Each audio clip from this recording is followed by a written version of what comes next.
حضرت عمر کا زمانہ ہے، آپ جانتے ہاتھ میں کوڑا رکھتے تھے،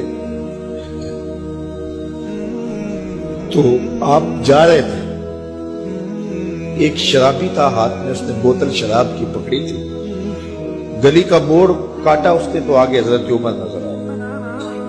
حضرت عمر تو موقع پہ سزا دیتے تھے، ہاتھ میں درہ پکڑا ہے تو اس نے دل ہی دل میں کہا مالک عمر کے قہر سے بچا لے، پکی توبہ کرتا ہوں آج کے بعد شراب نہیں پیوں گا، اور جلدی سے وہ شراب کی بوتل بکل میں بغل میں دبا لے۔ حضرت عمر بھی سر پہ پہنچ گئے اور جھڑک کے کہا کہ یہ تیرے پاس کیا ہے؟ تو ڈرتے ہوئے کہا حضرت سرکہ ہے۔ تو عمر سے کہا نکال، تو جب نکالا تو واقعی سرکہ ہو گیا تھا۔ جو رب شراب کو سرکے میں بدلنے پہ قادر ہے، وہ رب گناہوں کو نیکیوں میں بدلنے پہ بھی قادر ہے۔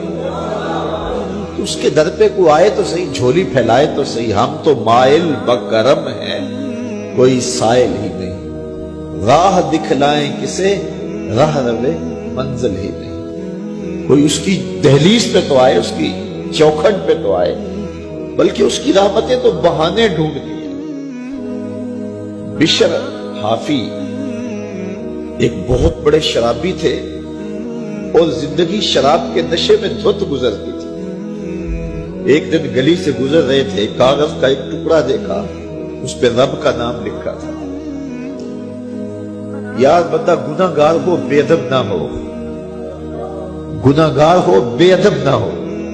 تو کاغذ کے ٹکڑے پہ رب کا نام لکھا تھا، اس کو اٹھایا، چوما، صاف کیا، خوشبو لگائی اور اونچی جگہ پہ رکھ دیا کہ یہ میرے رب کا نام ہے۔ اور شراب پینے پھر میخانے میں چلے گئے۔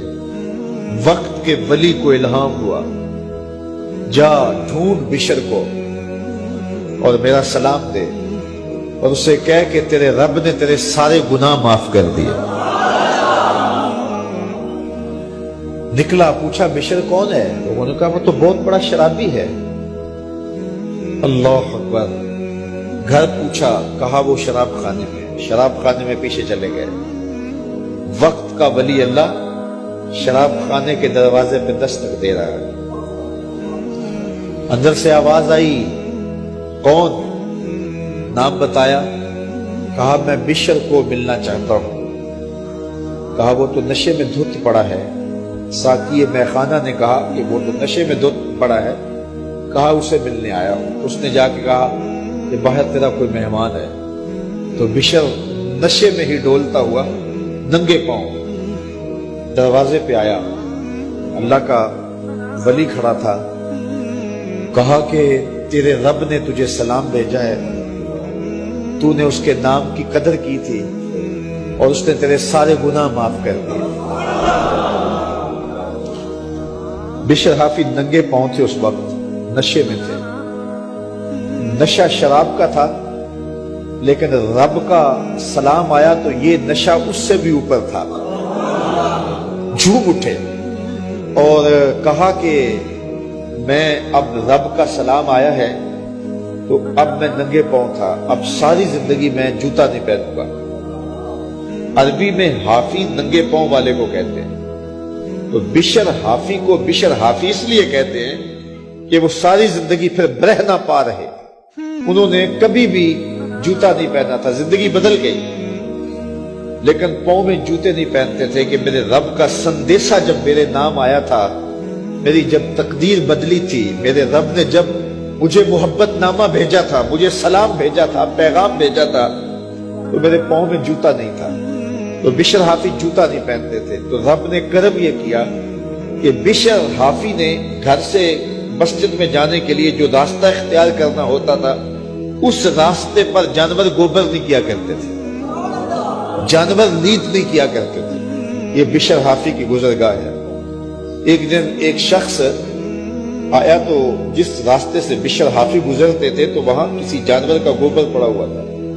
اس نے بلند آواز سے کہا، ایھا الناس، لوگوں سن لو، بشر حافی انتقال کر گئے۔ لوگوں نے کہا تمہیں کس نے بتایا ہے؟ کہا یہ گوبر پڑا ہوا ہے، اس کا مطلب ہے کہ آج بشر حافی اس گلی سے نہیں گزریں گے۔ تو جب پتہ کیا گیا تو حضرت بشر حافی کا واقعہ انتقال ہو گیا. کوئی سچی توبہ کرے تو صحیح, کوئی اس کی دہلیز تو آئے تو صحیح.